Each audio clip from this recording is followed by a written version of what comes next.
वासुदेवाय। ओम नमो भगवते वासुदेवाय। ओम नमो भगवते वासुदेवाय। ओम अज्ञानतिमिरान्धस्य ज्ञानाञ्जनशलाकया चक्षुरुन्मिलितं येन तस्मै श्रीगुरवे नमः। नमो विष्णुपादाय कृष्णप्रेष्ठाय भूतले श्रीमते भक्तिवेदांत स्वामिन् इति नामिने। नमस्ते सारस्वती देवी गौरवाणी प्रचारिणे निर्विशेष शून्यवादी पाश्चात्य देशतारिणे।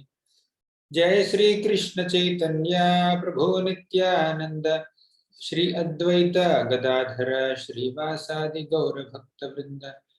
हरे कृष्णा कृष्ण कृष्ण हरे हरे, हरे राम राम राम हरे हरे। हरे कृष्ण। భక్తులందరికీ భగవద్గీత సెషన్స్ కి స్వాగతం. గత వారం మనం రెండవ అధ్యాయాన్ని ప్రారంభించాం. అందులో మొదటి 11 శ్లోకాలు చర్చించుకున్నాం. మొదటి 10 శ్లోకాల్లో మనం చూసింది ఏమిటంటే అర్జునుడు తన సందిగ్ధావస్థలో ఉండి శ్రీకృష్ణ భగవానుణ్ణి తన గురువుగా స్వీకరిస్తాడు. శ్రీకృష్ణ భగవానుడు అర్జునుడి యొక్క స్నేహితుడు, బావ, కానీ రథసారథి అయ్యాడు. కానీ ఇప్పుడు ఈ సందర్భంలో గురువుగా మారుతున్నాడు. అంటే భక్తులకు సేవ చేయడం కోసం ఆయన ఎటువంటి పాత్రనైనా పోషించగలడు. బావగా పాత్ర పోషిస్తాడు, ఒక బంధువుగా, ఒక స్నేహితుడిగా, ఒక రథసారథిగా, లేదంటే గురువుగా, దైవంగా, ఆరాధ్యుడిగా, అన్ని విధాలుగాను ఆయన తన భక్తులకి ఎంతో సహకరిస్తూ ఉంటాడు. మొదట్లో కృష్ణుడు కాస్త మందలించాడు అర్జునుడిని. ఏమిటి ఇటువంటి మనసు ఇంత బలహీనంగా ఎలా మారిపోయింది అని మొదట్లో మందలించాడు. కానీ తరువాత అర్జునుడికి నచ్చచెప్పడానికి ప్రయత్నిస్తున్నాడు. ఎప్పుడైతే అర్జునుడు ఈ సందిగ్ధావస్థలో ఇంకా నేను నిన్ను గురువుగా స్వీకరిస్తున్నాను, నువ్వు తప్ప నన్ను ఈ సందిగ్ధం నుంచి, అయోమయం నుంచి బయటపడేసే వాళ్ళు ఎవరు లేరు అని నాకు అర్థమవుతుంది, కాబట్టి నువ్వే నా శరణం అన్నాడు. అప్పుడు కృష్ణుడు చిరుమందహాసం చేసి అర్జునుడితో ఇలా అన్నాడు. 11వ శ్లోకం నుంచి 30వ శ్లోకం వరకు శ్రీకృష్ణ భగవానుడు ఆత్మజ్ఞానాన్ని మనకు వివరిస్తాడు. ఒక్క మాటలో చెప్పాలంటే ఈ 20 శ్లోకాల యొక్క సారాంశం ఏమిటంటే, దేహం తాత్కాలికమైనది, ఆత్మ శాశ్వతమైనది. ఆత్మకు చావు లేదు. దేహం ప్రతి క్షణం చచ్చిపోతూనే ఉంటుంది అన్నమాట. ప్రతి క్షణంలో చచ్చిపోతుంది. ఎలా అంటే ఈ దేహంలో చాలా చాలా సెల్స్ ఉన్నాయి. మెడికల్ లాంగ్వేజ్లో చెప్పాలంటే అవి చచ్చిపోతూ ఉంటాయి, పుడుతూ ఉంటాయి, చచ్చిపోతూ ఉంటాయి, పుడుతూ ఉంటాయి కొత్తవి. అలా దేహం మారిపోతూ ఉంటుంది. చిన్నప్పుడు 5 ఏళ్ల వయసులో ఒక దేహం ఉండేది, 6 ఏళ్ల వయసు కాస్త పెరిగింది, 7 ఏళ్ల వయసు కాస్త పెరిగింది, యుక్త వయసు 25 ఏళ్ళు వచ్చినప్పుడు కొంచెం బాగా పెరిగింది. కొంచెం అలా వయసు పెద్దదైతే అయ్యే కొద్దీ దేహంలో ఉన్నటువంటి ఆ శక్తి తగ్గుతూ ఉంది, సన్నగిల్లుతూ ఉంది, ముఖంలో ముడతలు పడుతూ ఉంటుంది, తల నెరిసిపోతూ ఉంటుంది. ఈ విధంగా దేహం ప్రతి క్షణం మారుతూనే ఉంది. కానీ ఆత్మలో మార్పు లేదు, ఆత్మకు మార్పు లేదు. అసలు శరీరంలో ఉన్నటువంటి ఆ వ్యక్తి మార్పు చెందడు. అనంతకాలం నుంచి అనంతకాలం వరకు అలాగే ఉంటాడు ఆ వ్యక్తి. కానీ దేహం మాత్రం మారుతూనే ఉంటుంది. సో ఇలా దేహానికి ఆత్మకి ఉన్నటువంటి ఆ వ్యత్యాసాన్ని అర్జునుడికి బోధిస్తున్నాడు మన శ్రీకృష్ణ భగవానుడు. అర్జునుడు ఏమనుకుంటున్నాడు, నేను యుద్ధం చేసి నా బంధువుల్ని, నా మిత్రుల్ని చంపితే అప్పుడు వాళ్ళు చచ్చిపోతారు. అప్పుడు కృష్ణుడు ఏమంటున్నాడు, వాళ్ళు చావరు, వాళ్ళకి చావు లేదు, కేవలం వాళ్ళ దేహాలు మాత్రమే చనిపోతాయి. నువ్వు చంపకపోయినా ఆ దేహాలు ఎలాగో ఏదో ఒక రోజు ఆ దేహాలన్నీ నాశనం అవ్వాల్సింది. నువ్వు నాశనం చేసేది వ్యక్తుల్ని కాదు, ఆ వ్యక్తుల యొక్క దేహాలని మాత్రమే అన్న విషయాన్ని అర్జునుడికి వివరించి చెప్పాడు కృష్ణుడు. మళ్ళీ ఇంకొకసారి 11వ శ్లోకం చెప్పుకుందాం మనం. ఈ ఈ అంటే మొదటి నుంచి చెప్పాలని. ఇప్పుడు హరిప్రియ. శ్రీ భగవానువాచ అశోచ్యానన్వశోచస్త్వం ప్రజ్ఞావాదాంశ్చ భాషసే గతాసూన గతాసూంశ్చ నానుశోచంతి పండితాః.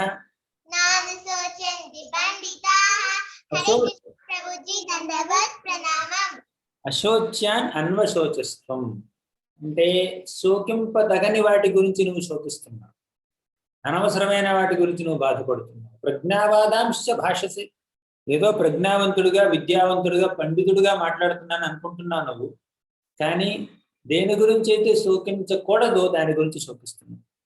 గతాసు నగతాసుంశ నాను శోచించి పండిత. నిజమైన పండితులు చనిపోయిన వారి గురించి కానీ బ్రతుకున్న వారి గురించి కానీ వారి యొక్క దేహాల గురించి ఎక్కువగా ఆలోచించరు, వాటి గురించి బాధపడరు.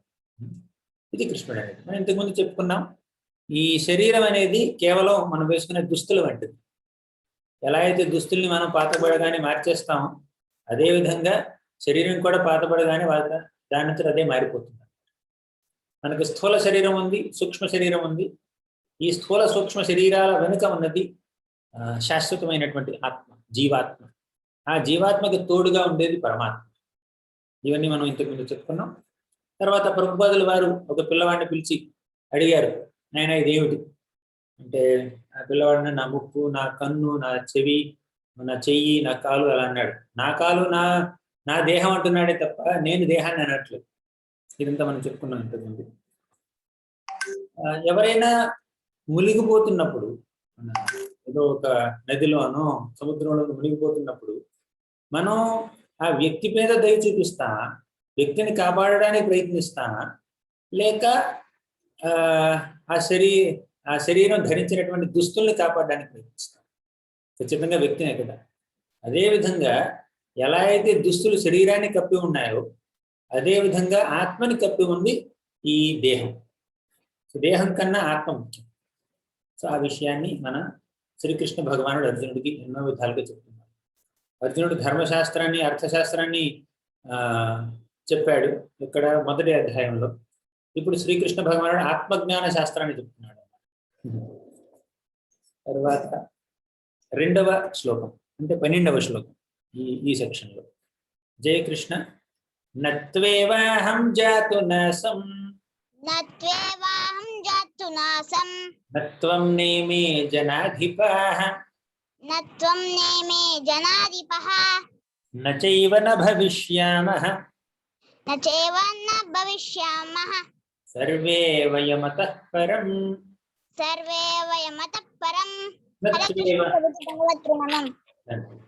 నత్వేవాహం జాతునాసం నత్వం నేమే జనాధిప. ఇప్పుడు శ్రీకృష్ణుడు ఏమంటున్నాడంటే, అర్జున, ఇక్కడ ఉన్నటువంటి వ్యక్తులందరూ ఉన్నారు, మన రాజులు, మంత్రులు, సైనికులు, వీళ్ళందరూ ఎల్లప్పుడూ శాశ్వతంగా జీవిస్తున్న వాళ్ళే. నత్వేవాహం జాతునాసం నత్వం నేమే జనాధిప నచైవ న భవిష్యామి. అంటే ఇంతకు ముందు వాళ్ళు ఉన్నారు, ఇప్పుడు వాళ్ళు ఉన్నారు, ఇక భవిష్యత్తులో కూడా వాళ్ళు అలాగే ఉంటారు. కానీ రాజపదవుల్లో ఉండకపోవచ్చు, సైనికుల రూపాల్లో ఉండకపోవచ్చు. జీవులందరూ నిత్యులే. నిత్యత్వం, శాశ్వతత్వం అనేది ఆత్మ యొక్క తత్వం. కాబట్టి దానికి నువ్వు ఎక్కువగా దుఃఖించాల్సినటువంటి అవసరం ఉంది. ఇప్పుడున్న వాళ్ళందరూ శాశ్వతంగా ఉండేవాళ్లే అన్న విషయాన్ని చెప్పారు కృష్ణుడు.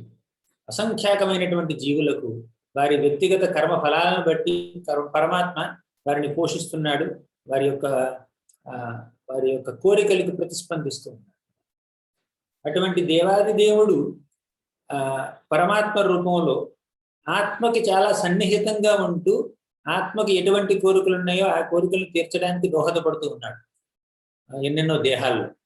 ఒక ఆత్మ బద్ధ జీవుడు, జీవాత్మ ఎన్నెన్నో కోరికలు కోరుకోవడం వల్ల, ఎన్నెన్నో భౌతిక వాంఛలు ఉండడం వల్ల ఆ ఆత్మ వేరే వేరే శరీరాల్లోకి ప్రవేశిస్తూ ఉంటుంది. అలా వేరే శరీరాల్లోకి ప్రవేశిస్తున్న సమయంలో పరమాత్మ కూడా ఆ ఆత్మతో పాటుగా వెళ్ళి స్మృతి జ్ఞానం అపోహం ఇస్తూ ఉంటారు. ఇంకా మనం 15వ శ్లోకానికి రాలేదు, 15వ అధ్యాయానికి రాలేదు. అందులో కృష్ణుడు అంటాడు, సర్వస్య చాహం హృది సన్నివిష్టో మత్తః స్మృతిర్జ్ఞానమపోహనం చ వేదైశ్చ సర్వైరహమేవ వేద్యో వేదాంత కృద్వేద విదేవ చాహం. సర్వస్య చ అహం హృది సన్నివిష్టో, అందరి హృదయాల్లోనూ ఉన్నది నేనే. మత్తః స్మృతిర్జ్ఞానమపోహం చ, అందరికీ స్మృతిని జ్ఞానాన్ని మతి మరుపుని ఇచ్చేది నేనే. మతి మరుపు ఎందుకు ఇస్తాడు? ఎందుకంటే ఒక దేహాన్ని విడిచిపెట్టి ఇంకొక దేహంలోకి ప్రవేశించినటువంటి ఆత్మ ఇంతకు ముందు తన దేహానికి ఉన్నటువంటి ఆ లక్షణాలు కానీ తను ఉన్నటువంటి పరిస్థితులు కానీ మర్చిపోవాలి, లేకపోతే పిచ్చికిపోతుంది అన్నమాట. ఈ జన్మలో ఒకడు రాజు, మరు జన్మలో ఒక ఒక బుచ్చగాడు అయ్యాడు, లేదంటే ఒక మధ్యతరగతి కుటుంబంలో జన్మించాడు. జన్మలో నేను రాజుని అన్నటువంటి ఆ గుర్తు కనుక ఉండిపోతే, ఆ జ్ఞాపకం ఉండిపోతే, ఈ జన్మలో తన కుటుంబ సభ్యులతో కానీ సంఘ సభ్యులతో కానీ సరిగ్గా మాట్లాడలేడు, సరిగ్గా ఉండలేడు అన్నమాట. నేను రాజునన్న భావన ఉంటుంది.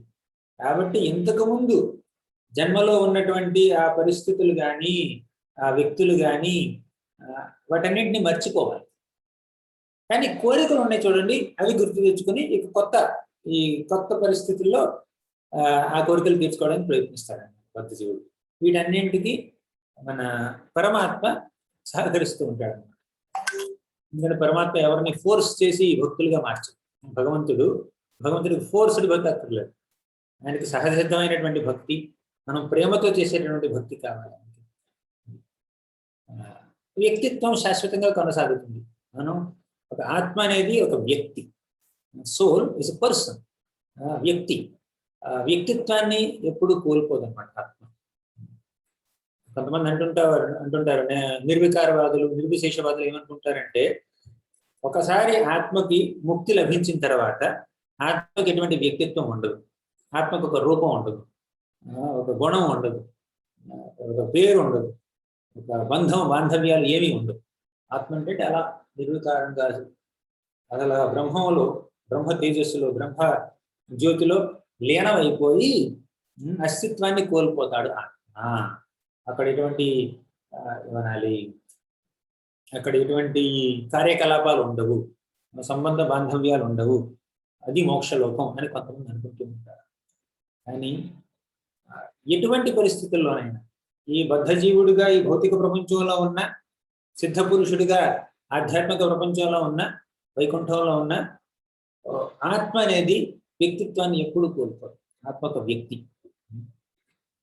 తరువాత శ్లోకంలో శ్రీకృష్ణ భగవానుడు ఎంతో అందంగా ఈ దేహంలో మార్పు ఎలా సర్వసాధారణమో చెప్తున్నాడు మనందరికీ. మాధవి దేహినోస్మిన్ యథా దేహే కౌమారం యవ్వనం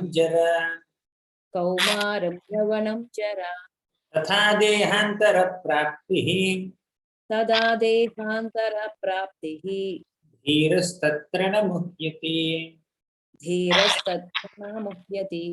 దేహినో అస్మిన్ యథా దేహే, అంటే అస్మిన్ అంటే ఈ దేహం, దేహి అంటే దేహాన్ని కలిగినటువంటి ఆత్మ, ఆ వ్యక్తి.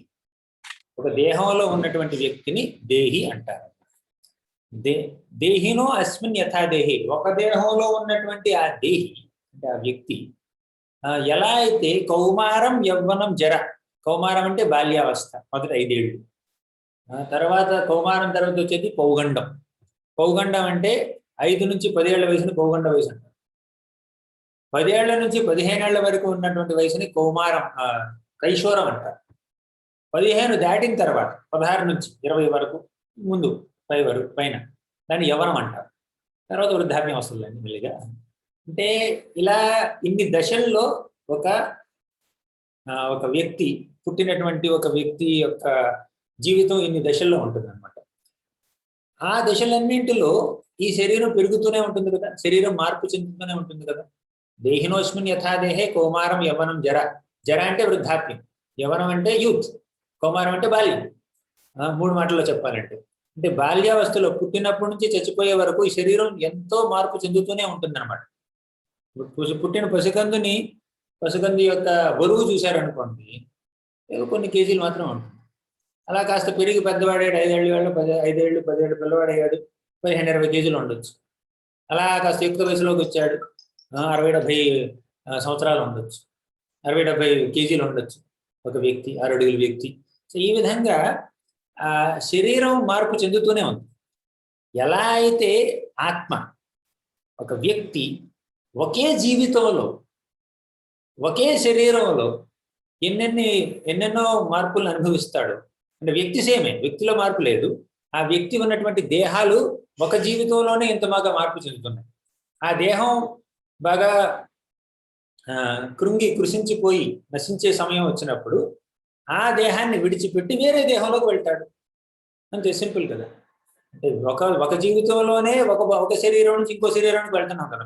కౌమార శరీరం నుంచి యవన శరీరంలోకి, యవన శరీరం నుంచి వృద్ధాప్యమైనటువంటి జర శరీరం, పాత శరీరంలోకి వెళ్తున్నాం, అంటే శిథిలమైపోయినటువంటి శరీరంలోకి వెళ్తున్నాం. ఆ శరీరం పూర్తిగా నశించిన తర్వాత వేరే కొత్త శరీరంలోకి వెళ్తాడు వ్యక్తి. కాబట్టి దేహంలో మార్పు సర్వసాధారణం. ఇప్పుడు ఒక బాలుడు యుక్త వయసుకు వస్తే మనం ఏడుస్తామా చెప్పండి? అలా యుక్త వయసులో ఉన్న వ్యక్తి ఏదో కొంచెం మధ్య వయసులోకి వస్తే ఏడుస్తామా? లేదుగా. అలాగే మధ్య వయసులో ఉన్నటువంటి వ్యక్తి బాగా వృద్ధుడైపోతే ఏడ్చేది లేదు. కానీ దేహాన్ని విడిచిపెట్టి వేరే దేహానికి వెళ్ళి ఏడుస్తాం, అవునా? అంటే మారే దేహాలే. ఒక దేహం నుంచి ఇంకో దేహానికి వెళ్తున్నాడు, లేదంటే ఒకే దేహంలో ఉంటూ మార్పు చెందుతుంది, అంతే. కానీ మార్పు సహజం, దేహాలు ఎప్పుడు మారుతూనే ఉంటాయి. దానికి ఎక్కువగా దుఃఖించకూడదు. కొంచెం దుఃఖం ఉంటుంది, దుఃఖం ఖచ్చితంగా ఉంటుంది. అదే అర్జునుడు అంటున్నాడు, సరే మరణం తర్వాత జరిగేది ఏమిటి? శరీరం మాత్రమే నశించిపోతుంది, ఆత్మ శాశ్వతం అన్న విషయాన్ని కృష్ణుడు చెప్తుంటే అర్జునుడు సరే నేను ఒప్పుకుంటాను శరీరం నశించిపోతుంది, ఆత్మ శాశ్వతం అని. కానీ ఫలానా వ్యక్తితో, ఫలానా ఆత్మతో మనం ప్రతిస్పందిస్తాం, మనం బాంధవ్యం పెట్టుకుంటాం, అది శరీరం ద్వారా కదా. ఇప్పుడు శరీరం లేకుండా ఆత్మతో డైరెక్ట్గా మనం మాట్లాడలేం కదా. సపోజ్ ఒక వ్యక్తి చచ్చిపోయాడు, శరీరం పోయింది, ఆ శరీరం ద్వారానే మనం అతనితో మాట్లాడుతున్నాం, సంబంధం పెట్టుకుంటున్నాం, స్నేహం అంతా చూపిస్తున్నాం, అభిమానం చూపిస్తున్నాం. సరే ఆ వ్యక్తి ఆ దేహాన్ని విడిచిపెట్టేశాడు, దెయ్యం అయ్యాడు, ఓకేనా? సేమ్ వ్యక్తి, అదే వ్యక్తి ఒక దెయ్యంగా మారాడు, సంబంధం పెట్టుకుంటాం, ఫ్రెండ్షిప్ చేస్తాం అటువంటి వ్యక్తితో? లేదు. అంటే దేహం ద్వారానే కదా ఆ వ్యక్తితో మనకు సంబంధం. అది అర్జునుడు అంటున్నాడు, ఈ దేహం ఎలాగైనా చచ్చిపోతుంది, దేహం శాశ్వతం కాదు, ఆత్మ శాశ్వతం అన్న విషయం నాకు చెప్తున్నావు నువ్వు. కానీ ఆ దేహం ద్వారానే కదా నా సంబంధం ఇతనితో. ఆ దేహం లేకపోతే అతను ఎవరు, నేను ఎవరు? అందుకే నేను బాధపడుతున్నాను అని అర్జునుడు అంటాడు. అప్పుడు కృష్ణుడు ఏమంటాడు, కరెక్టే, నువ్వు అన్నది కరెక్టే. ఆత్మ ఇప్పుడు సజీవంగా ఉంటుంది, ఆత్మ లేని శరీరం ఎప్పుడు సజీవంగా ఉండదు. అర్జునుడు ఏమంటాడు, నా పరస్పర చర్యలన్నీ వాటి శరీరాల ద్వారానే కదా, శరీరాల ద్వారానే, కాబట్టి నేను బాధపడుతున్నాను అంటే. అప్పుడు కృష్ణుడు ఏమంటాడంటే, నువ్వు అన్నది నిజమే అర్జున, మనం శరీరం ద్వారా వేరే వ్యక్తులతో సంబంధ బాంధవ్యాలు పెట్టుకుంటాం, కానీ ఆ శరీరం పోతే ఇంకా మనం వారితో ఆ విధంగా మనం ప్రతిస్పందించలేం, మాట్లాడలేం. దాన్ని మనం ఓర్చుకోవాలి. ఒక వ్యక్తి చచ్చిపోతే బాధ కలుగుతుంది, అదే వ్యక్తి ఒక దెయ్యమయ్యో లేకపోతే సూక్ష్మ శరీరంలో వచ్చి మనతో మాట్లాడితే భయం కలుగుతుంది, ఆనందం కలగదు. ఎందుకంటే దేహాన్ని విడిచిపెట్టేశాడు కదా. కాబట్టి దానికి ఓర్పు కావాలి, సహనం కావాలి, తట్టుకునే శక్తి కావాలి. ఆ విషయం గురించి చెప్తున్నాడు 14వ శ్లోకంలో కృష్ణుడు. మాత్రా స్పర్శాస్తు కౌంతేయ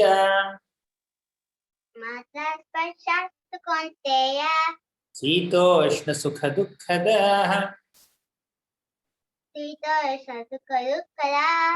ఆగమాపాయినో నిత్యాః ఆగమపాయినో నిత్యాః సంస్థితిక్షస్వ భారత త్వం తితిక్షస్వ భారత మాత్రా స్పర్శాస్తు కౌంతేయ. ఇది చాలా ముఖ్యమైనటువంటి శ్లోకం. ఈ శ్లోకం మనకి అందించేటటువంటి సందేశం మనకి జీవితంలో ఉన్నటువంటి ప్రతి దశలోనూ ఉపయోగపడుతుంది. చాలా ముఖ్యమైనటువంటి సందేశం ఉన్నటువంటి శ్లోకం. అన్నీ మంచి సందేశాలు ఉన్నటువంటి శ్లోకాలే, కానీ కొన్ని ఆణిముత్యాలు లాంటి శ్లోకాలు వస్తూ ఉంటాయి అన్నమాట. ఇంపార్టెంట్. మాత్రా స్పర్శాస్తు కౌంతేయ. ఓ కౌంతేయ, ఓ అర్జున, శీతోష్ణ సుఖ దుఃఖదా. మన ఇంద్రియాలు ఇంద్రియ విషయాలు ఉంటాయి చూడండి. ఇప్పుడు కన్ను ఇంద్రియం. ఆ కన్ను ఆస్వాదించేటటువంటి ఆ విషయం ఏమిటి? సెన్స్ ఆబ్జెక్ట్ ఏమిటి?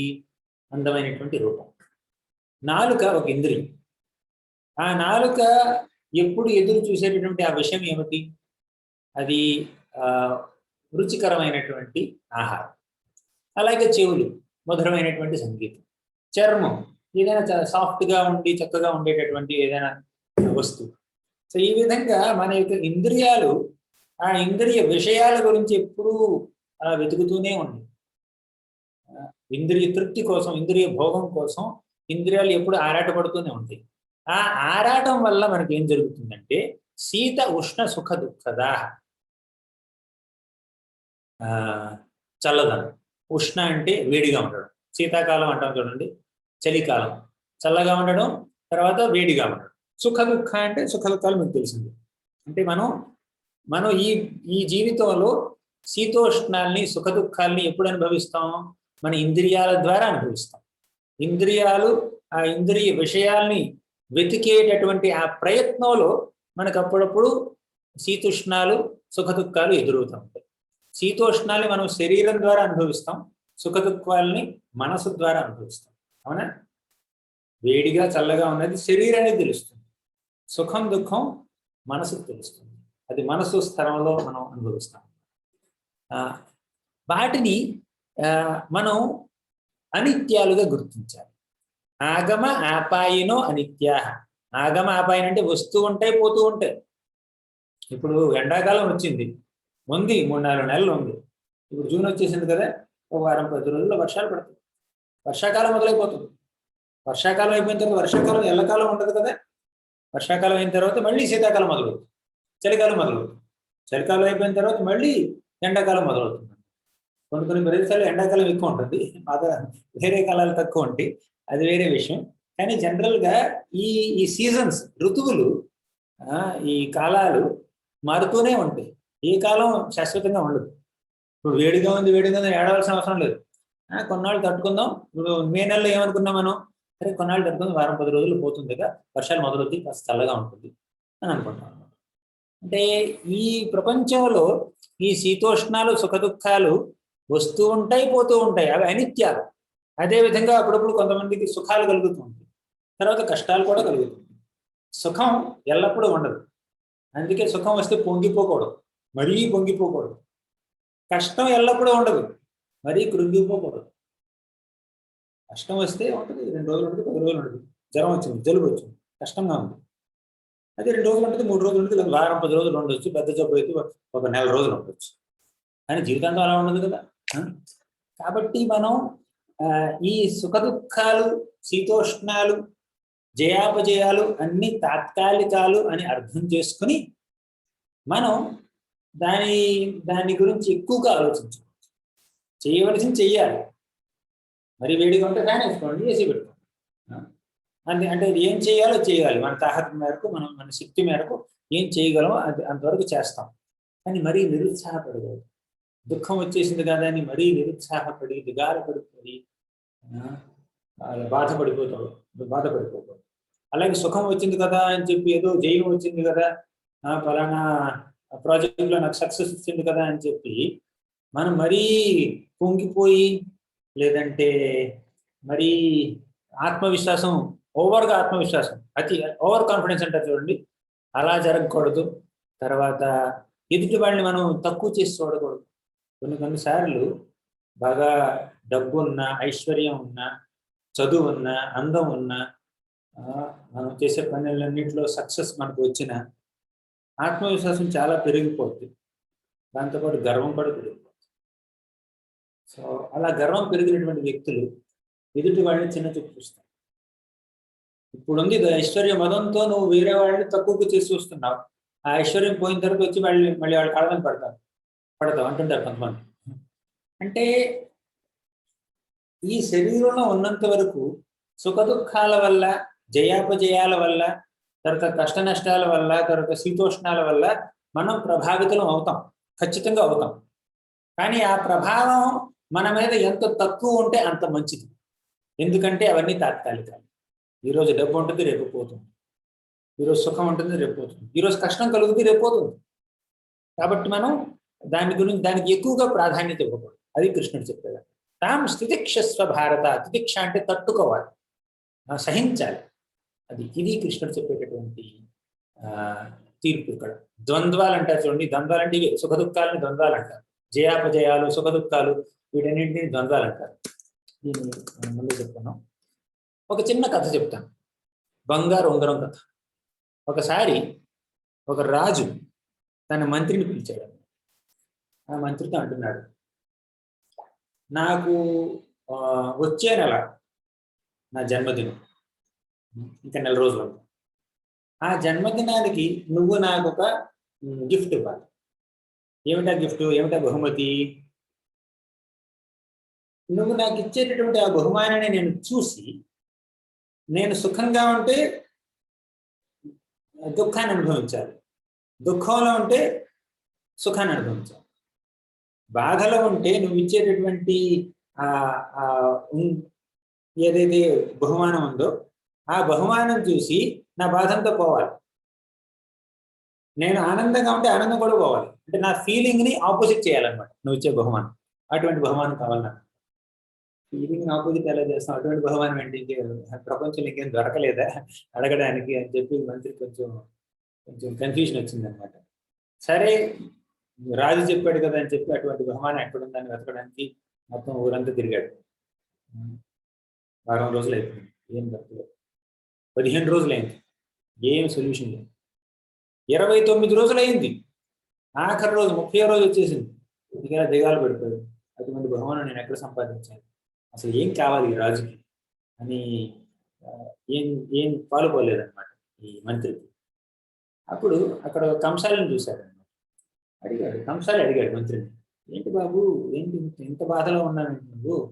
ఏదో పెద్ద రాజదుస్తులు వేసుకుని ఏదో మహామంత్రివో లేదో సైనికుల్లా కనిపిస్తున్నావు, నువ్వు చాలా పెద్ద కుటుంబానికి చెందిన వాళ్ళ కనిపిస్తున్నావు, కానీ ఎందుకు ఇంత బాధలో ఉన్నావంటే తన బాధ చెప్పాడు. నా రాజుగారి బర్త్డే రేపు, నా పుట్టినరోజుకి నేను ఏదైనా బహుమానం ఇవ్వాలి, గిఫ్ట్ ఇవ్వాలి.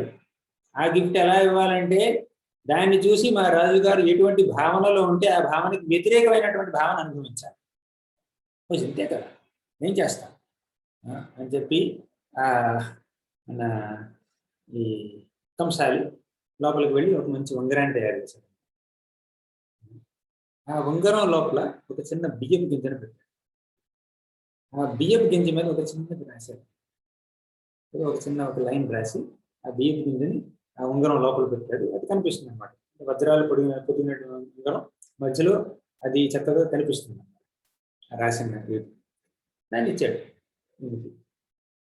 మంత్రి చూశాడు, కాస్త అర్థమైంది, పూర్తిగా అర్థం కాలేదు కానీ కొంచెం అర్థమైంది. ఈ ఉంగరాన్ని తీసుకువెళ్ళి రాజుకి ఇచ్చాడు, బహుకరించాడు. అసలు రాజు మంత్రిని చూడగానే అన్నాడు, తెచ్చావా నా గిఫ్ట్? నీ గిఫ్ట్ కోసం నేను వెయిట్ చేస్తున్నాను. చాలా మంది వచ్చి బహుమతులు ఇచ్చారు, నువ్వు చాలా గొప్ప మంత్రివి కదా, నీ గిఫ్ట్ కోసం నేను వెయిట్ చేస్తున్నాను, రా ఏం తెచ్చావు? ఆయన చాలా ఉత్సాహంతో అడిగాడు అనమాట రాజు మంత్రిని. మంత్రి కొంచెం టెన్షన్లో ఉన్నాడు. ఆ టెన్షన్లో మంత్రిని చూసి రాజుకి ఇంకా ఆనందం పెరిగింది. సరే మంత్రి ఫైనల్గా ఉంగరాన్ని ఇచ్చాడు. ఆ ఉంగరం అది ఆ ఫ్లాప్ ఓపెన్ చేసి చూడగానే రాజు చాలా సంతోషంగా ఉన్నాడు.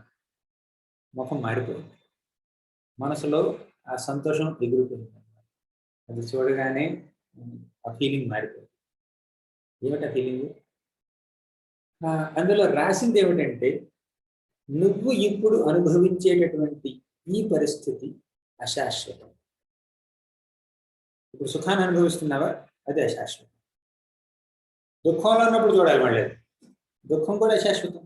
ఇది అశాశ్వతము, ఇది టెంపరీ, ఇది తాత్కాలికము అని మనం తెలుసుకుంటే అది సుఖమైన దుఃఖమైన దానికి ఓవర్ రియాక్ట్ అవ్వం మనం. సుఖం తాత్కాలికమే, దుఃఖం కూడా తాత్కాలికం, రెండు టెంపరీ. టెంపరీ వాటిని చూసి ఏంటి ఎక్సైట్ అయిపోవాలి. ఇది సుఖం వచ్చింది, మరి పొంగిపోకూడదు, మరి గర్వపడకూడదు, విశ్వాసం పెరిగిపోతుంది. ఇప్పుడు ఒక ఒక ఒక స్టూడెంట్కి ఫస్ట్ ర్యాంక్ వచ్చింది, అంతే కళ్ళు నెత్తికెక్కని అనుకోండి, ఫస్ట్ ర్యాంక్ వచ్చింది అని చెప్పి ఇక ఆ ఆత్మవిశ్వాసం బాగా పెరిగిపోయింది అనుకోండి. ఆత్మవిశ్వాసం ఉండాలి, కానీ ఇది ఓవర్గా అయిపోయింది అనుకోండి, ఏం జరుగుతుంది అంటే నెక్స్ట్ టైం చదవడు. నేను ఫస్ట్ ర్యాంక్ స్టూడెంట్ కదా, చదవకపోయినా నాకు వచ్చేస్తుంది. తీరా రిజల్ట్స్ చూసేసరికి 10th ర్యాంక్ వచ్చింది, అంతే కుంగిపోతుంది. మనం మన శాయశక్తులా ప్రయత్నించి ఆ వచ్చే ఫలితాలని భగవంతుడి ప్రసాదంగా స్వీకరించాలి. అని నేను చెయ్యగలను, నేను చెయ్యలేను అన్నటువంటి సుపీరియారిటీ కాంప్లెక్స్, ఇన్ఫీరియారిటీ కాంప్లెక్స్ లేదా గర్వం, అసూయ, నేను తక్కువ అనేటువంటి భావన, తనని తానే చులకన చేసుకుని తక్కువ చేసి చూసుకునేటువంటి భావన అవి ఉండకూడదు. మనం మన నిజాయితీగా మనం చేయగలిగినంత చెయ్యాలి. అది బాధలు, సుఖాలు, కష్టాలు అవన్నీ వస్తూ ఉంటాయి, పోతూ ఉంటాయి. వాటిని తట్టుకునే శక్తి మనకు ఉండాలన్నమాట. దుర్వార్త ఏమిటంటే ఆత్మ అంటే శరీరం ఎప్పుడూ సజీవంగా ఉండదు, ఆత్మ లేనంత వరకు. శుభవార్త ఏమిటంటే ఆత్మ ఇప్పుడు సజీవంగానే ఉంటుంది. బాడీ అది దానికి ఎప్పుడు జీవితం లేదు, ఆత్మ ఉన్నంత వరకే దాని జీవితం, లేదంటే జీవితం ఉంటుంది. ఈ విషయాల్ని మనం అర్థం చేసుకోవాలి. బాహ్యంగా చలి వేడి ఉంటాయి, అంతర్గతంగా ఇంటర్నల్గా సుఖ దుఃఖాలు ఉంటాయి. ఈ రెండింటిని మనం ఎదుర్కోవాలి, పరిపక్వతతో ఎదుర్కోవాలన్నమాట. వేసవికాలంలో ఈ ఐస్ సుఖాన్ని ఇస్తుంది అన్నమాట. చలికాలంలో మంట పెట్టుకుంటే, చలిమంట వేసుకుంటే సుఖం కలుగుతుంది. వేసవి కాలంలో చలిమంట వేసుకున్నాం అనుకోండి, ఎలా ఉంటుంది, చెమట ఎక్కువ అవుతుంది. అలాగే చలికాలంలో ఫ్రిడ్జ్ నీళ్ళు తాగామనుకోండి, వణికిపోయి చలి, ఐస్ క్యూబ్లు పెట్టారు, ఏసీ టెంపరేచర్ బాగా తగ్గించేశారు, 15 degrees అలా పెట్టారు, ఎలా ఉంటుంది పరిస్థితి. అంటే ఈ శరీరం, ఏమంటారు, ఈ భౌతిక జగత్తుని ఇలాగే డిజైన్ చేశారన్నమాట. మనకి బాధను ఇవ్వాలన్నట్టు డిజైన్ చేశారు. దుఃఖాలేమో శాశ్వతం. ఇందులో ఎటువంటి పరిస్థితి అయినా కూడా దానికి వ్యతిరేకమైనటువంటి పరిస్థితి మనం ఆశిస్తూ ఉంటాం ఎప్పుడు. కాబట్టి ఇవన్నీ చలికాలం, వేసవికాలం రెండు తాత్కాలికాలు. గాలి వస్తూ ఉంటుంది, మనం ఓర్చుకోవాలి. ఓర్పును పెంపొందించుకునే దృఢ సంకల్పాన్ని పెంచుకోవడం చాలా అవసరం. అలా ఓర్పు యొక్క ఫలితం ఏమిటి? ఈ భౌతిక జగత్తు నుంచి మనం ఆధ్యాత్మిక జగత్తుకు వెళ్ళగలం. ఈ భౌతిక జగత్తులో ఉన్నటువంటి బాధల్ని ఎదుర్కోవాలి, నిరుత్సాహపడకూడదు. సుఖాల్ని ఏదో అనుభవించాలి కాబట్టి అనుభవించాలి, కానీ వాటి పట్ల మనం వ్యామోహం పెంచుకోకూడదు. సుఖాల పట్ల వ్యామోహం ఉండకూడదు, దుఃఖాల వల్ల నిరుత్సాహపడకూడదు. ఓర్పు ఉండాలి, ఓర్పు వహించాలన్నమాట. అటువంటి ఓర్పు వల్ల మనం ఈ ద్వంద్వాతీతులం అవుతాం అన్నమాట. అప్పుడు మనం ఆధ్యాత్మిక జగత్తుకు వెళ్ళగలుగుతాం. ఇప్పుడు ప్రభుపాదుల వారు మన భాష్యంలో ఒక చిన్న ఉదాహరణ ఇస్తారు. కిచెన్లో, వంటగదిలో తల్లి వంట చేస్తుంది. వంట చేయడం అంటే ఏమిటి? అగ్ని ముందు ఉండాలి, మంట ముందు, స్టవ్ ముందు 1 గంట 2 గంటలు అలా కూర్చుని వంట చేయాలి. కూర్చుని నిలబడి ఏదో ఒకటి. అంటే వర్షాకాలంలో వంట చేయడం, చలికాలంలో వంట చేయడం కాస్త బాగానే ఉంటుంది, ఎందుకంటే చలికాలంలో మంట ముందు ఉంటే బాగానే ఉంటుంది. కానీ ఎండాకాలంలో అది మధ్యాహ్నం వంట చేయాలంటే చాలా కష్టం. చెమటలు కారిపోతూ ఉంటే వర్షం, ఎండ ప్లస్ వంట కూడా చేయాలి, వంట ఎదురుగా కూర్చోవాలి, కష్టం కదా. అదేవిధంగా చలికాలంలో పొద్దున్నే చన్నీళ్ళు స్నానం చేస్తారు, అది కష్టమే కదా. ఓర్చుకోవాలి, చలిని ఓర్చుకోవాలి, వేడిని ఓర్చుకోవాలి. 3 పూట్ల భోజనం చేయాలి. సమ్మర్లో కూడా భోజనం చేయాలంటే ఎవరో ఒకరు వంట చేయాలి కదా. భోజనం వండితేనే కదా తినేది. అక్కడ మన వేసవి కాలంలో ఆ వేడిని ఓర్చుకోవాలి. చలికాలంలో కూడా పొద్దున స్నానం చేయాలి కదా. చలికాలం కదా, చలి పడుతుంది అని చెప్పి మళ్ళీ 12 గంటలకు స్నానం చేయలేం కదా మనం. పొద్దున బ్రహ్మముహూర్తంలో స్నానం చేయాలి. కాస్త లేట్ అయిందని అరగంట అటు ఇటు అవ్వచ్చు. కానీ మరి 7కో 8కో 9కో లేచేప్పుడు స్నానం చేస్తే అది వైష్ణవులు చేసే పద్ధతి కాదు. చలికాలం కదా అందుకే నేను లేటుగా స్నానం చేస్తున్నాను అంటే అది క్లీన్లీనెస్ కాదు, వైష్ణవుల పద్ధతులు కాదు. అంటే మనం వేడి వస్తుంటుంది, తర్వాత చల్లగా ఉంటుంది, వాటన్నిటిని ఓర్చుకొని మనం సాధన చేయాలి. సుఖదుఖాలను కూడా మనం ఓర్చుకోవాలి. ఎవరైతే సుఖదుఖాలని, ఈ హీట్ అండ్ కోల్డ్, సుఖదుఖాలని జయాపజయాల్ని వీటన్నిటిని తాత్కాలికాలు అని గుర్తించి శాశ్వతమైనటువంటి ఆత్మ యొక్క స్వభావం మీద ధ్యానం పెంచుకుని ఎవరైతే అలా ఉంటారో వాళ్ళు ముక్తికి అర్హులు. మనం సహనాన్ని పాటిస్తూ ఓర్పును పెంపొందించుకుంటే ఈ ద్వంద్వాలు మనకు దుఃఖాన్ని కలిగించలేవు. ద్వంద్వాలు మనకి ఎటువంటి దుఃఖాలని కలిగించలేవు. సుఖ దుఃఖాలు ఉంటూనే ఉంటాయి, కానీ దానివల్ల మనం ఎక్కువగా ప్రభావితం కాము. మనలో ఓర్పు ఉంటుంది. ఓర్పును పెంచుకోవాలి. అది కృష్ణుడు చెప్పేటటువంటి ముఖ్యమైనటువంటి సందేశం. జీవితాన్ని సమతుల్యంగా చేయాలి, కానీ క్లిష్టతరం చేయకూడదు. మనకు ఓర్పు ఉంటే జీవితం సరళంగా సాగిపోతుంది. కానీ ఓర్పు లేకపోతే చాలా కష్టంగా ఉంటుంది. ఇంకా ఇందులో చాలా ఉన్నాయి. మనం తర్వాత శ్లోకం చెప్తున్నాం. 15వ శ్లోకం చాలా ఇంపార్టెంట్ శ్లోకం ఇది కూడా. యం హీన వ్యథయంత్యేతే మాధవీలత మధ్య యం హీన వ్యథయంత్యేతే పురుషం పురుషర్షభ సమదుఃఖ సుఖం ధీరం ఓమృతత్వాయ కల్పతే. యం హీనం వ్యథయంత్యేతే పురుషం పురుషర్షభ. పురుషుల్లో గొప్పవాడైనటువంటి ఓ అర్జునుడ, సమదుఃఖ సుఖం ధీరం, సుఖంలో గాని దుఃఖంలో గాని సమంగా వాటిని సమానంగా చూడగలిగిన వాడే అమృతత్వానికి అర్హుడు. అటువంటి వారిని ధీరులు అంటారు. ధీరం సో అమృతత్వాయ కల్పతే. అటువంటి అమృతత్వం అంటే చావు లేకుండా ఉండడం, ఇమ్మోర్టాలిటీ, ముక్తికి అర్హుడు ఎవరు? ఎవరైతే సుఖ దుఃఖాల్లో సమానంగా ఉంటారో వారిని ముక్తికి అర్హులు అంటారు. ఈ సుఖం తాత్కాలికమే, దుఃఖం తాత్కాలికం. ఈ రెండింటిలోనూ నేను పొంగిపోకూడదు, కృంగిపోకూడదు, సమానంగా చూడగలగాలి. అది ముక్తికి కావలసినటువంటి లక్షణం. లేదు, ఈ భౌతిక ప్రపంచంలో ఉన్నటువంటి సుఖ దుఃఖాల వల్ల నేను ఎప్పుడు ప్రభావితం అవుతూనే ఉంటే, వాటి వల్ల నేను ఎఫెక్ట్ అవుతూ ఉంటే, ఇంకా నాకు లిబరేషన్ ఎక్కడ వస్తుంది, ముక్తి ఎక్కడ వస్తుంది? వీటికి అతీతంగా ఉండాలి, సుఖ దుఃఖాలకు అతీతంగా ఉండాలి. ఇప్పుడు చెప్తాను, చిన్న ఉదాహరణ చెప్తాను, అర్థం చేసుకోవాలి. ఒక చిన్న పిల్లవాడు అన్నాడు, వాడికి ఒక కారు కావాలి. కారు కొనాలి. తండ్రి తల్లి కారు కొనాల్సింది. తండ్రి ఏంటంటే కొనంటున్నాడు. లేదు, కొనాల్సింది అని పట్టుబట్టాడు పిల్లవాడు. సరే, ఎంత కారు ఎంత? 50 రూపాయలు. కారు అంటే ఒరిజినల్ కారు కాదు, బొమ్మ కారు. కారు 50 రూపాయలు, 100 రూపాయలు. 100 రూపాయలు పెట్టి ఈ బోడి కారు కొనాలని తండ్రి కనిపిస్తుంది. 2 రోజులు ఎరగొట్టేస్తాడు. కారు కూడా చాలా డెలికేట్, 100 రూపాయలు వృధా అని చెప్పి తండ్రి కనిపిస్తూ ఉంటుంది. కానీ పిల్లవాడు పట్టుబడుతున్నాడు. సరే, లాక్కెళ్ళాడు షాప్కి. సరే, కారు కావాలి కొనుక్కున్నాడు పిల్లవాడు. అది పిల్లాడు చూస్తాడు, మళ్ళీ సందిగ్ధంలో పడ్డాడు.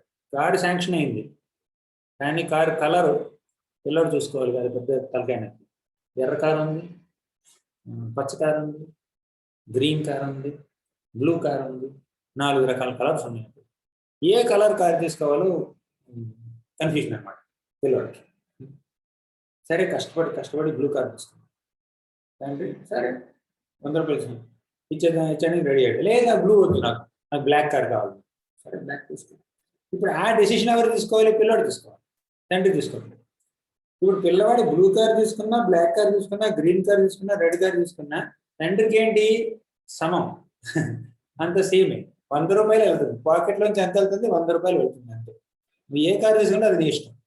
అదేవిధంగా ఆధ్యాత్మిక పరంగా బాగా పరిపక్వత చెందిన వాళ్ళకి భౌతిక పరంగా అది సుఖమైనా దుఃఖమైనా అది పెద్ద తాత్కాలికమే, అది పెద్ద విషయమే కాదు, అదంతా తాత్కాలికం. అవునా? అర్థమైందా? ఇప్పుడు పిల్లవాడికి ఏంటంటే ఈ గ్రీన్ కారు రెడ్ కారు మధ్య చాలా పెద్ద పోటీ.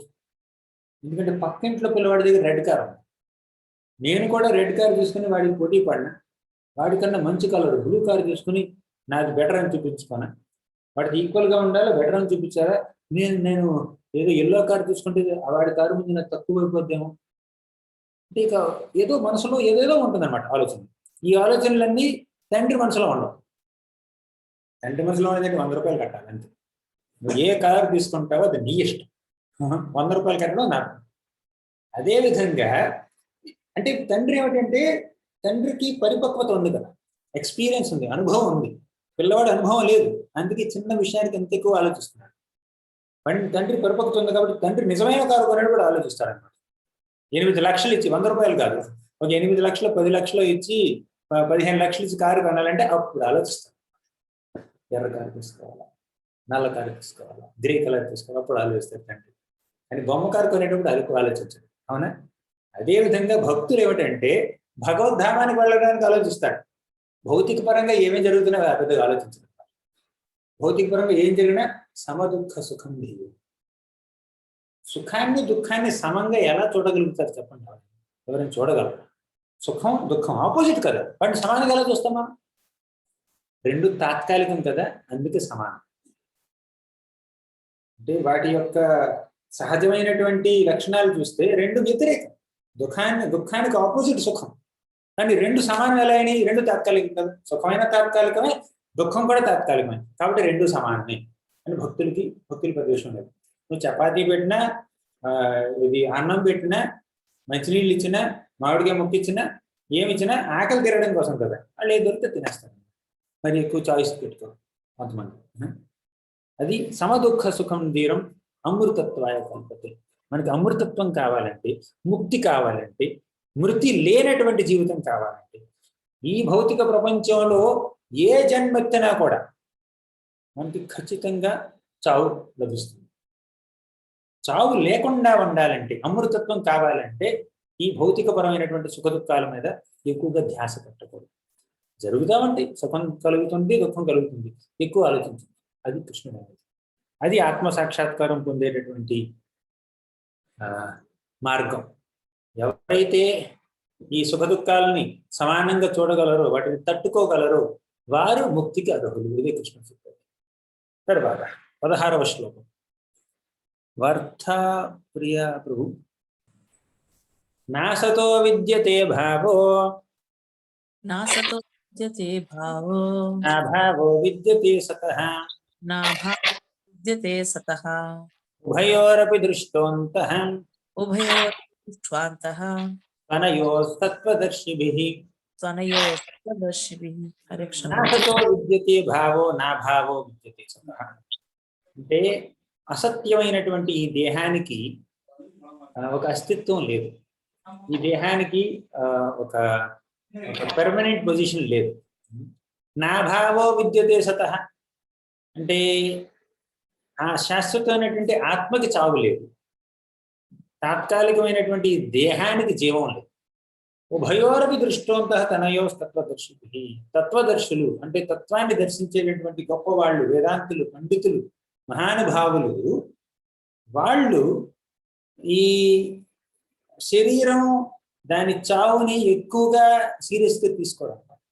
ఎందుకంటే ఆత్మకి చావు లేదు, దేహానికి జీవితం లేదు. దేహానికి జీవితం ఎప్పుడు ఉంటుంది? ఆత్మ లోపల ఉన్నంతవరకు ఉంటుంది. ఆత్మ పక్కన పెడితే దేహం ఎందుకు పెడతాడు? 2 రోజులు కుళ్ళిపోతుంది, వాసన వస్తుంది. మృతదేహాన్ని ఇంట్లో ఎంతసేపు పెట్టుకుంటారు చెప్పండి? ఒకరోజు ఉంచుతారా? ఫలానా చుట్టాలు వచ్చి చూడాలి, వాళ్ళు రావడానికి కొంచెం టైం పడుతుంది, కాసేపు ఉంచుదాం అంటారు. 100 రోజులు ఉంచుకోరుగా, జీవితకాలం ఉంచుకోరు కదా ఎవరింట్లో. ప్రతి గంట వాళ్ళు క్యాలిక్యులేట్ చేస్తారనమాట.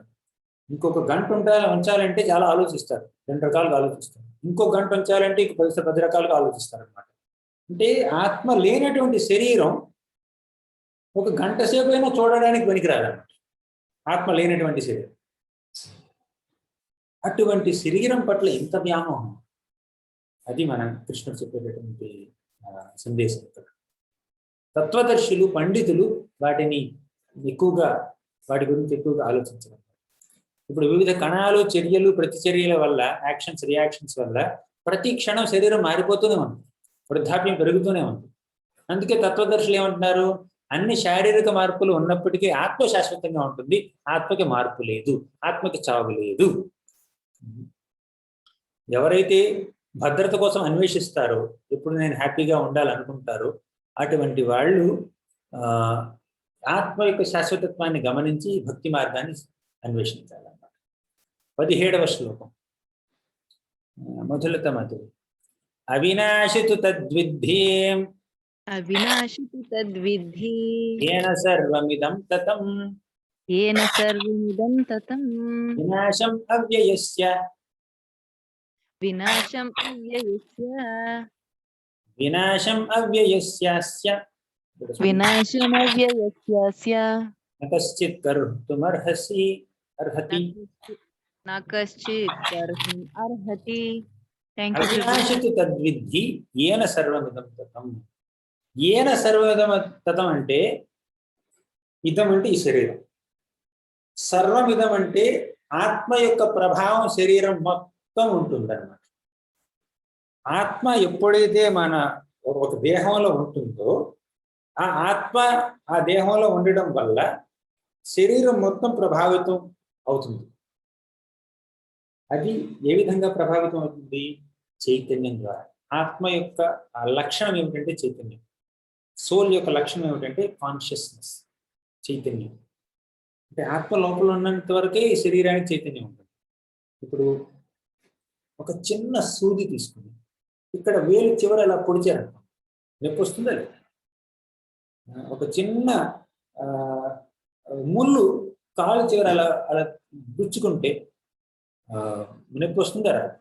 అంటే ఒక చిన్న ముళ్ళు, ఒక చిన్న సూది గుచ్చుకున్నా కూడా మనకి నొప్పి వస్తుంది. ఎందుకంటే శరీరంలో చైతన్యం ఉంది కాబట్టి. శరీరంలో చైతన్యం ఉంది కాబట్టి మనకి నొప్పి వస్తుంది. ఎప్పుడైతే ఆత్మ శరీరాన్ని విడిచిపెట్టి వెళ్ళిపోతుందో అప్పుడు సూది గుచ్చినా నొప్పి రాదు, ముళ్ళు గుచ్చుకున్నా నొప్పి రాదు, కత్తిరితో కోసినా, దీన్ని ఏమంటారు, ఖడ్గంతో ఖండించిన 2 ముక్కలు కోసినా నొప్పి రాదు. మృతదేహానికి నొప్పి లేదు కదా. ఎందుకంటే ఆత్మ దేహాన్ని విడిచిపెట్టి వెళ్ళింది కాబట్టి దేహానికి ఏం జరిగినా కూడా ఎవరు పట్టించుకోరు, ఎవరికి నొప్పి లేదు. అక్కడ దేహాన్ని కాల్చేస్తారు. ఆ నొప్పిని ఎవరు అనుభవిస్తారు? మానసికంగా నొప్పి అనుభవిస్తారు కొంతమంది, అంటే ఆ బంధువులు. అది కాదు మనం మాట్లాడేది. ఆత్మ శరీరంలో ఉన్నంత వరకు మాత్రమే శరీరంలో చైతన్యం ఉంటుంది. అది ఆత్మ యొక్క తత్వం, చైతన్యం. అది దాన్ని చెప్పారు ఇక్కడ. కృష్ణుడు ఏమన్నాడంటే ఏన సర్వమిదం తత్వం అవినాశితు తద్విద్ధి. దేని వల్ల అయితే ఈ శరీరం మొత్తం ప్రభావితం అవుతుందో, చైతన్యవంతం అవుతుందో, అటువంటి ఆత్మ అవినాశితు, దానికి నాశనం లేదు. వినాశం అవ్యయస్యాస్య న కశ్చిత్ కర్తుమర్హసి. ఏదైతే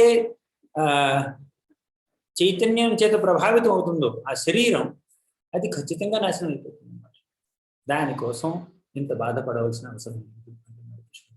శరీరం అంతా వ్యాపించి ఉన్నటువంటి ఆత్మని అర్థం చేసుకోవడం చైతన్యం అంటారు.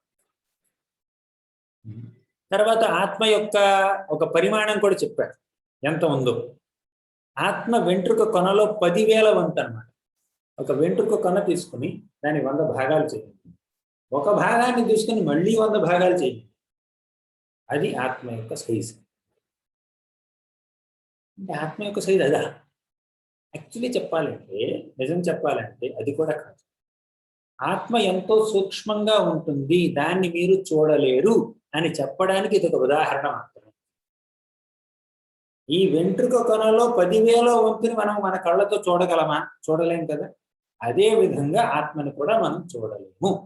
అది ఆత్మ యొక్క ఒరిజినల్ సైజు కాదు. ఆత్మ సైజు మనం కొలవలేము.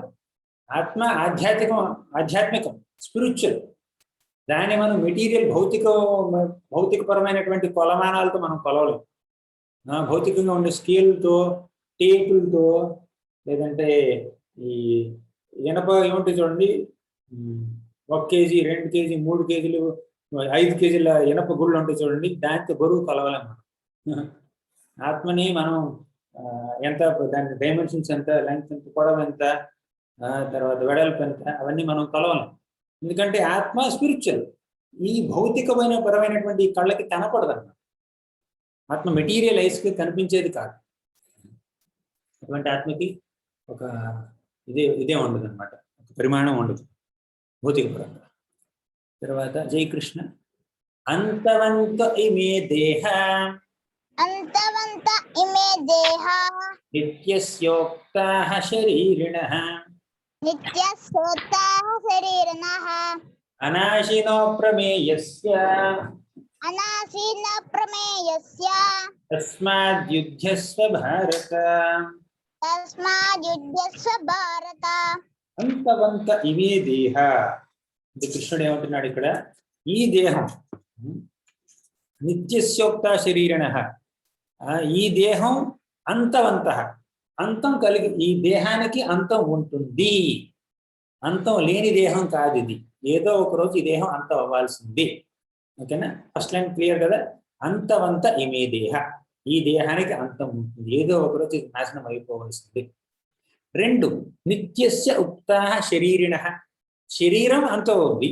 శరీరి అంటే శరీరంలో ఉన్నటువంటి వ్యక్తి అంటే ఆత్మ. ఆ ఆత్మ నిత్యం. నిత్యస్య ఉక్తా శరీరిణః, శరీరికి చావులేదు. శరీరి నిత్యం, కానీ శరీరం నిత్యం కాదు, అంతం ఉంటుంది. అనాశినో అప్రమేయస్య తస్మాత్ యుధ్యస్వ భారత. ఈ శరీరంలో ఉన్నటువంటి ఆ వ్యక్తి, శరీరి అంటారు, దేహి అంటారు, అటువంటి ఆత్మకి నాశనం లేదు, కాబట్టి యుద్ధస్వ భారత. ఓ భరత వంశంలో జన్మించినటువంటి అర్జునుడా, యుద్ధం చేయి, యుద్ధం చేయి. ఆత్మకి చావు లేదు. నువ్వు చంపినా కూడా ఇక్కడ ఎవరు చచ్చేవాళ్ళు లేరు. నువ్వు చంపినంత మాత్రాన చనిపోయే వాళ్ళు ఎవరు లేరు. నువ్వు అసలు చంపలేవు. చంపే శక్తి నీకెక్కడ ఉంది? ఆత్మను ఎవరు చంపలేరు. ఆత్మ నా అంశ. మమ ఇవాంశో జీవలోకే జీవభూత సనాతన. ఆత్మ భగవంతుడి యొక్క అంశ అయినటువంటి ఆత్మని ఎవరు చంపగలరు? ఎవరు చంపలేరు. నువ్వు చంపేది కేవలం శరీరాన్ని మాత్రమే. ఆ శరీరం నువ్వు చంపకపోయినా చచ్చిపోతుంది. బెటర్ నువ్వే చంపే. ఎందుకు నువ్వు చంపాలి? ఎందుకంటే అది నీ ధర్మ నిర్వహణలో భాగం కాబట్టి నువ్వు చంపాలి. చంపడం అది ఆనందం కాదు భక్తులకి. సో జీవుడు చంపబడడం కానీ, భౌతిక దేహం ఎంతకాలమైనా ఉండడం కానీ, లేదా శాశ్వతంగా రక్షింపబడడం కానీ జరగదు. అంటే ఆత్మ చావదు, శరీరం ఖచ్చితంగా చనిపోతుంది. శరీరానికి జీవితం లేదు, ఆత్మకి చావు లేదు. కాబట్టి ఆత్మను నువ్వు ఎలాగో చంపలేవు, శరీరం ఎలాగో చచ్చిపోతుంది. యుద్ధం చెయ్యి. దానికోసం నీ యుద్ధం, నీ బాధ్యతలు ఎందుకు విస్మరించాలి నువ్వు అంటున్నాడు అనమాట. సో ఈ భౌతిక ప్రపంచం ఒక జైలు లాంటిది. మనకు తెలియని మరణశిక్ష ఎప్పుడో మనకు విధింపబడి ఉంది అన్నమాట. ఎప్పుడో విధించేశారు మరణశిక్ష మనకు. ఆ మరణశిక్ష మనం ఏదో ఒకరోజు అనుభవించాల్సింది. అది 70 ఏళ్ళకి వస్తుందో, 80 ఏళ్ళకి వస్తుందో, 50 ఏళ్ళకే వస్తుందో, పుట్టిన 10 సంవత్సరాలకి వస్తుందో, పుట్టిన పసికందు 10 రోజుల్లోనే చచ్చిపోతారో మనకు తెలియదు. కానీ దేహం మాత్రం ఖచ్చితంగా చావాల్సింది, ఏదో ఒక రోజు నాశనం అవ్వాల్సింది. అది 19వ శ్లోకం. డిఎస్ శాస్త్రి పడు. ఏనం వేత్తి హంతారం స్వయేనం వేత్తి హంతారం యస్యైనం మన్యతే హతం యస్యైనం మన్యతే హతం ఉభౌ తౌ న విజానీతో ఉభౌ తౌ న విజానీతో నాయం హంతి న హన్యతే. నాయం హంతి న హన్యతే. హరే కృష్ణ. ఏనం వ్యక్తి హంతారం, ఎవరైతే ఈ శరీరం శాశ్వతం అనుకుంటారు, ఎవరైతే ఆత్మని అంటే శరీరంలో ఉన్నటువంటి వ్యక్తిని నేను చంపగలను అనుకుంటారో వారు మూర్ఖులు, అమాయకులు. శరీరాన్ని ఎవరు కాపాడలేరు. ఆత్మ ఎవరిని చంపలేదు, ఆత్మ ఎవరి చేత చంపబడదు. భౌతో న విజానీయో నాయం హంతి న హన్యతి. హంతి అంటే చంపడం. అంటే శరీరం ఆత్మ ఒక వ్యక్తి ఇంకొక వ్యక్తిని చంపలేదు, ఒక వ్యక్తి మరొక వ్యక్తి ద్వారా చంపబడడు. నేను ఎవరిని చంపలేను, నన్ను ఎవరు చంపలేను. ఇది నిజం. నన్ను ఎవరు చంపలేరు, నేను ఎవరిని చంపలేను. చంపినా చచ్చినా అది జరిగేది కేవలం శరీరానికి మాత్రమే, ఆత్మకి కాదు. ఆత్మ శరీరంతో ఎంత సంబంధం పెట్టుకుంటుందో, శరీరం పట్ల ఆత్మకి ఎంత వ్యామోహం ఉంటుందో అంతవరకు వ్యక్తికి బాధ కలుగుతుంది. కానీ శరీరం పట్ల వ్యామోహం లేకపోతే బాధే లేదు, కాస్తైనా బాధ లేదు. ఒక విషయం చెప్పనా, ఒక చిన్న ఉదాహరణలతో మనకు చాలా కాన్సెప్ట్ చాలా సింపుల్ అయిపోతుంది. కొబ్బరికాయ చూసారా మీరు? కొబ్బరికాయ పచ్చగా ఉంటుంది, కొబ్బరి బోండం అప్పుడే దించామనుకోండి, అది చాలా పచ్చగా ఉంటుంది. పైన గ్రీన్ కవరింగ్, లోపల బ్రౌన్ కలర్ ఫైబర్, తర్వాత షెల్, దాని ఏమంటారు, టెంక, కొబ్బరి టెంక, లోపల కొబ్బరి వైట్ కలర్ కొబ్బరి, లోపల కొబ్బరి నీళ్లు, ఇన్ని లేయర్స్ ఉంటాయి కదా. అది కొబ్బరి బోండం అయితే ఆ కొబ్బరిని ఆ టెంక నుంచి సపరేట్ చేయడం చాలా కష్టం అవుతుంది. అవునా? అతుక్కుపోయి ఉంటుంది, బాగా అతుక్కుపోయి ఉంటుంది అన్నమాట, చల్లగా ఉంటుంది. అది ఫ్రెష్ కొబ్బరి బోండం అయితే ఆ కొబ్బరి బాగా అతుక్కుపోయి ఉంటుంది, తీయడం కొంచెం కష్టం.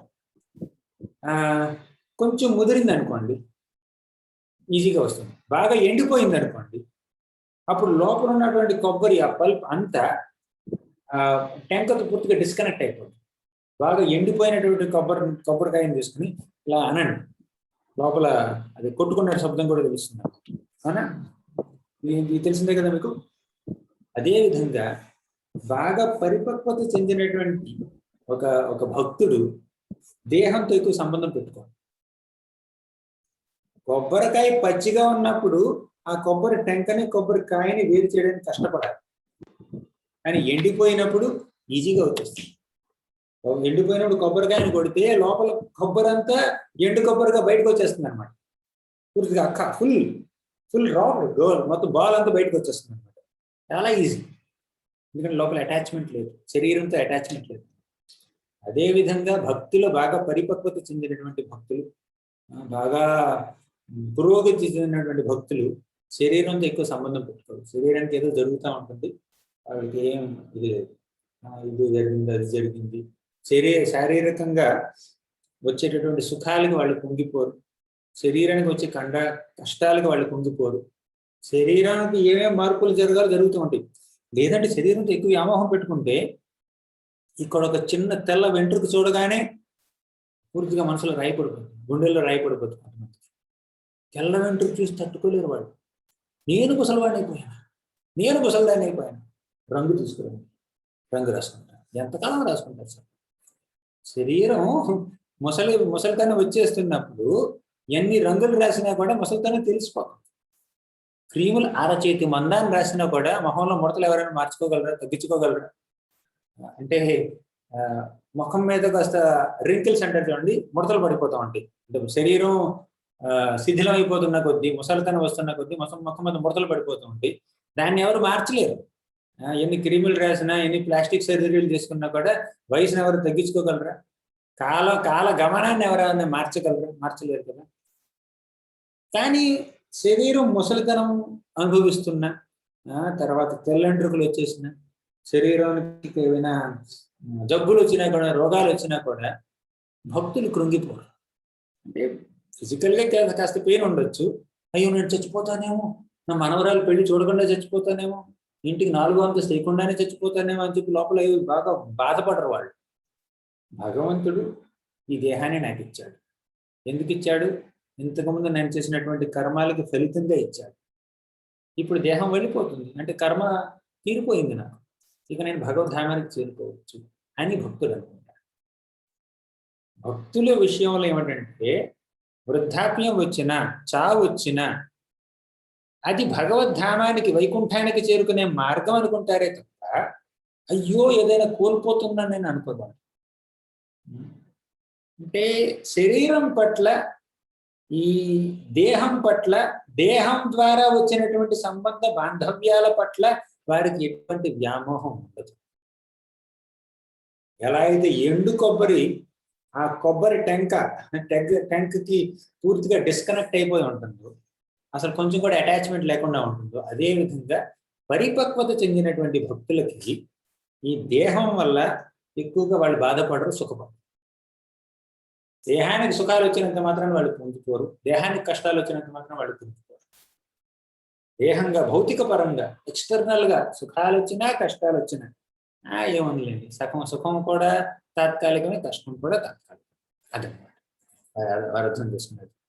కాబట్టి ఆత్మ ఎవరిని చంపదు, ఆత్మ ఎవరి వల్ల చంపబడదు. ఎవరి పట్ల మనం హింస. ఇంకొక విషయం, సరే ఆత్మకు చావు లేదు, శరీరం ఎలాగో చచ్చిపోతుంది, నేను చంపవచ్చా అంటే అర్జునుడు చంపాలి, కానీ మనం చంపకూడదు. చంపడం, శత్రువుల్ని చంపడం, యుద్ధ భూమిలో శత్రువుల్ని చంపడం అర్జునుడి యొక్క విద్యుక్త ధర్మం. కానీ మన విద్యుక్త ధర్మం అది కాదుగా, మనకు వేరే ఉన్నాయి ధర్మాలు. భౌతిక పరంగా ఒక్కొక్క వ్యక్తికి ఒక్కొక్క ధర్మం ఉంటుంది. అర్జునుడు చేసేది క్షత్రియ ధర్మం, ఇంకొంతమంది బ్రాహ్మణ ధర్మం ఉంటుంది, కొంతమంది బ్రహ్మచారి ధర్మం ఉంటుంది, కొంతమంది గృహస్థ ధర్మం ఉంటుంది. ఆయా ధర్మాన్ని మనం నిర్వహించాలి. చంపడం మనందరి ధర్మం కాదుగా, అర్జునుడికి ధర్మం, మనం చేస్తే అది అధర్మం. మనం అర్జునుడిలా చంపేస్తే అది అధర్మం అవుతుంది. ఎవరిని పడితే వాళ్ళు చంపకూడదు, చంపడానికి కూడా ఆథరైజేషన్ కావాలి. పోలీసుడు చంపితే, పోలీసులు చంపారనుకోండి ఎవరినైనా, క్రిమినల్స్ని, టెర్రరిస్ట్ని చంపారనుకోండి, వాళ్ళకి బిరుదులు ఇస్తారు, దండేస్తారు, దండం పెడతారు. కానీ ఒక సాధారణ వ్యక్తి మరొక సాధారణ వ్యక్తిని పక్కన పడి చంపేశారు అనుకోండి, ఎవరు ఏం బిరుదులు ఎవరు, దండయ్యరు, పోలీసులు తీసుకొచ్చి జైల్లో పెడతారు. ఎవరు చంపాలి, ఎందుకు చంపాలి, ఎవరిని చంపాలి, వీటన్నిటి కొన్ని రూల్స్ ఉన్నాయి. ఎవరు పడితే వాళ్ళని చంపేయలేరు. ఎలాగో ఆత్మకు చావు లేదు కదా, నేను వెళ్ళి మేకనో కోడినో చంపేసుకుని ఆ మాంసాన్ని తినేస్తే తప్పేముంది అని కొంతమంది అనుకుంటే వాళ్ళు అంత మూర్ఖులు ఇంకొకరు లేరు. అంటే జంతువులు అయినా, వ్యక్తులు, మనుషులైనా కూడా, ఎవరైనా కూడా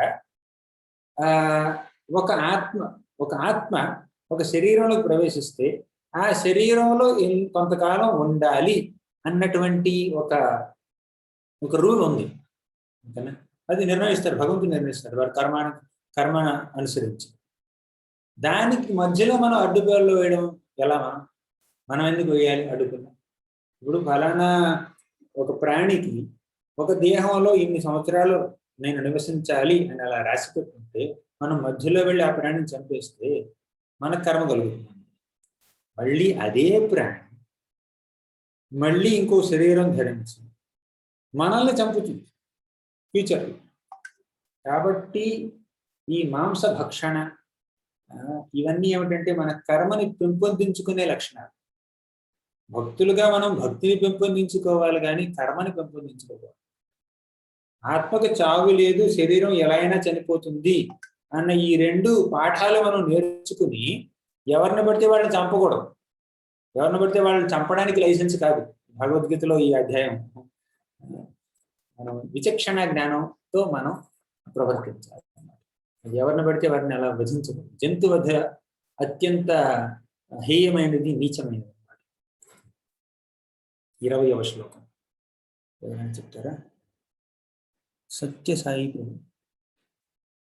నజాయతే మ్రియతే వా కదాచిన్, నజాయతే మ్రియతే వా కదాచిన్, నాయం భూత్వా భవితా వా న భూయః, నాయం భూత్వా భవితా వా న భూయః, అజో నిత్యః శాశ్వతోయం పురాణో, అజో నిత్య శాశ్వతం యం పురాణో, న హన్యతే హన్యమానే శరీరే, న హన్యతే హన్యమానే శరీరే. హరి కృష్ణ. న జాయతే మ్రియతే. జాయతే అంటే ఆత్మకి పుట్టుక లేదు, మ్రియతే ఆత్మకి చావు లేదు. వా కదాచిన్ ఎప్పటికైనా కూడా ఆత్మకి చావు లేదు, పుట్టుక లేదు. తర్వాత నాయం భూత్వా భవితా వాన భూయః అంటే భూత భవిష్యత్ వర్తమాన కాలాల్లో ఆత్మ ఎప్పుడు జన్మించలేదు. ఎలా అయితే భగవంతుడు శాశ్వతమైనటువంటి వాడో ఆత్మ కూడా శాశ్వతమైనది. అజో నిత్య శాశ్వతోయం పురాణం. అజం అంటే పుట్టుక లేనిది. నిత్య అంటే నిత్యం ఉండేది, శాశ్వతంగా ఉండేది. పురాణ అంటే ఎప్పుడు అంటే ఈ ఆత్మ ఎప్పుడు జన్మించిందన్న విషయాన్ని ఎవరు గుర్తించలేరు, ఎవరు తెలుసుకోలేరు. నా హన్యతే హన్యమానే శరీరే, శరీరం చచ్చిపోయినప్పుడు ఆత్మ చచ్చిపోదు. ఆత్మ ఎప్పుడు చచ్చిపోదు, ఆత్మకు చావదు. ఇది దాని యొక్క అర్థం. అంటే ఈ 20వ శ్లోకంలో శ్రీకృష్ణ భగవానుడు ఇప్పటి వరకు చెప్పిన ఆత్మతత్వాన్ని మొత్తాన్ని మళ్ళీ ఒక సారాంశాన్ని మళ్ళీ చెప్పాడు. చాలా రిపిటేషన్ ఉంటుంది. ఆత్మకి జ్ఞానం ఉంది, నిత్యమైనది, శాశ్వతమైనది, పురాతనమైనది. ఎంత పురాతనమైనదన్నా కూడా ఆత్మకి ముసలితనం రాదన్న. సో ఇలా ఎన్నెన్నో కొన్ని కృష్ణుడి యొక్క బోధనల్లో నేను, నీవు మరియు ఈ రాజులందరూ నిత్యులే, అందరికీ చావు లేదు. ఇప్పుడు కృష్ణుడికి చావలేదు, మనకి చావు. అంటే మనం కృష్ణుడు ఒకట కాదుగా. మనం కృష్ణుడి నుంచి భిన్నంగా ఉంటాం. ఎందుకంటే కృష్ణుడు సర్వశక్తిమంతుడు, మనకు సర్వశక్తులు లేవే. సర్వజ్ఞుడు, మనకు అన్నీ తెలియదు. మన శరీరంలో ఏం జరుగుతుందో కూడా మనకు తెలియదు.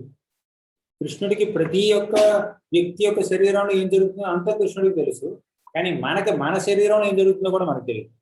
తెలిస్తే మనం డాక్టర్ దగ్గరికి ఎంత వెళ్తాం చెప్పండి. డాక్టర్ దగ్గరికి వెళ్తే టెస్టులు చేస్తాడు, ఎక్స్రే చేస్తాడు, లేదంటే సిటీ స్కాన్ అని, ఎంఆర్ఐ అని చేసి స్కానింగ్ అవన్నీ చేసి అప్పుడు శరీరంలో ఏం జరుగుతుందో కాస్త కోస్త తెలుసు. ఆయుర్వేద డాక్టర్ దగ్గర వెళ్తే నాడు పెట్టుకుంటాడు, తర్వాత ఏదో తెలుస్తుంది అన్నమాట. అది అంటే మన శరీరంలో ఏం జరుగుతుందో కూడా తెలుసుకునే శక్తి మనకు లేదు. కానీ భగవంతుడికి ప్రతి ప్రాణి యొక్క శరీరంలో ఏం జరుగుతుందో అంతా తెలుసు భగవంతుడు. అది సర్వవ్యాపి, అన్నింటినీ నిర్వహించేవాడు. మన కుటుంబాన్ని మనం నిర్వహించుకోలేం, మన యొక్క జీవితాన్ని కూడా మనం సక్రమంగా నిర్వహించుకోలేం. అప్పుడప్పుడు అది జ్ఞానం ఆనందంతో నిండి ఉన్నవాడు. మనకు అప్పుడప్పుడు ఆనందం కలుగుతుంది, అప్పుడప్పుడు బాధ కలుగుతుంది. ఎప్పుడు జ్ఞానంగా ఉండం మనం, అప్పుడప్పుడు అజ్ఞానంలో మునిగిపోతాం. కాబట్టి మనందరం శాశ్వతులమే, మనలో శాశ్వతత్వం ఉంది. కానీ జ్ఞానం, ఆనందం అవన్నీ కప్పబడిపోయి ఉంటాయి చాలాసార్లు. కానీ భగవంతుడికి ఎప్పుడు అలా చేయదు. భగవంతుడికి మనకి చాలా వ్యత్యాసం ఉంది. మనం అణువు వంటి వాళ్ళం, ఆయన విభువు. ఆయన సముద్రం వంటి వాడైతే మనం సముద్రంలో నీటి బొట్టు వంటి వాడు. ఆయన ఒక మహా అగ్ని అయితే మనం కేవలం ఒక చిన్న అగ్ని కణ, నిప్పు రవ్వ. నిప్పు రవ్వకు కూడా ఒక కాంతి ఉంటుంది, ఒక వేడి ఉంటుంది. అప్పుడు చిన్న నిప్పు కణికి వచ్చి మన మీద పడింది అనుకోండి, చేయి కాలుతుంది కదా. కానీ ఒక పెద్ద మహా అగ్ని తీసుకొచ్చి మన మీద పడింది అనుకోండి, మనం కొంచెం శరీరం అంతా కాలుతుంది. అంటే దాంట్లో వ్యత్యాసం ఉంది. నిప్పు కణిక, ఒక చిన్న నిప్పు రవ్వకి ఒక మహా అగ్నికి, భోగి మంటకి చాలా వ్యత్యాసం ఉంది. అదేవిధంగా భగవంతుడికి మనకి చాలా వ్యత్యాసం ఉంది. సముద్రంలో ఒక చిన్న నీటి బిందువుకి సముద్రానికి ఎంతో వ్యత్యాసం ఉంది. క్వాలిటీ చూస్తే రెండుకి ఒకటే, రెండు సేమ్ క్వాలిటీ, లక్షణాలు ఒకటే. కానీ ఆ గుణాల యొక్క పరిమాణం వ్యత్యాసం ఉంది, చాలా వ్యత్యాసం ఉంది. అది భగవంతుడికి మనకి ఉన్నటువంటి తేడా. మనం 20 శ్లోకాలు చెప్పుకున్నాం. అంటే ఈరోజు కేవలం 9 శ్లోకాలు మాత్రమే కవర్ చేస్తాం. మిగిలింది వచ్చే వారం చెప్తున్నాం. మరి స్లోగా అవుతుంటే చెప్పండి, నేను ఫాస్ట్గా కూడా చేయగలను. శ్రీమద్ భగవద్గీత